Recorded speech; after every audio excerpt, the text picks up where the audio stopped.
দুধ চা বরাবরই আমার ভীষণ পছন্দের।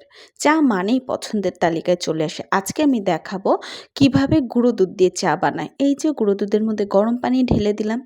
আমি মেইনলি কি বলবো র গরুর দুধের চা খাই।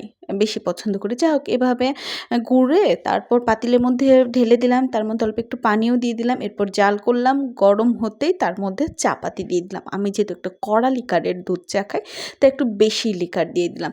যাই হোক এর মধ্যে চা হয়ে গেল, কাপ সাজিয়ে নিলাম। এই কাপেই আমি চা ঢালবো। তার আগে একটু চিনি দিয়ে নিলাম। গরুর দুধের চায়ে আমি চিনি খাই না, কিন্তু গুঁড়া দুধের চায়ে আমার একটু চিনি না খেলে আসলে হয় না। চিনি ঢেলে গিয়েই দেখি চা টগবগ করে ফুটে উঠেছে।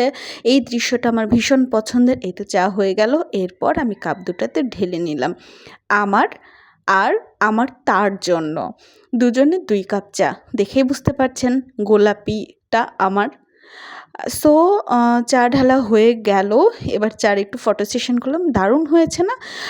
গুঁড়া দুধের চা একটু গাঢ় হয়, ভালোও লাগে খেতে, একটু অন্যরকম লাগে। গরুর দুধের এতটা গাঢ় হয় না, কিন্তু অনেক অন্যরকম টেস্ট। তারটা তার হাতে দিয়ে আমারটা নিয়ে ছাদে চলে আসলাম এবং খাওয়ার আগে শুরু হলো একটু ফটো সেশন। এটা না হলে কি আর চলে? যা হোক, এবার জমে যাবে চা খাওয়া। চা মানে তো আসলে শুধু চা না, এর সাথে মিশে থাকে অনেক অনুভূতি।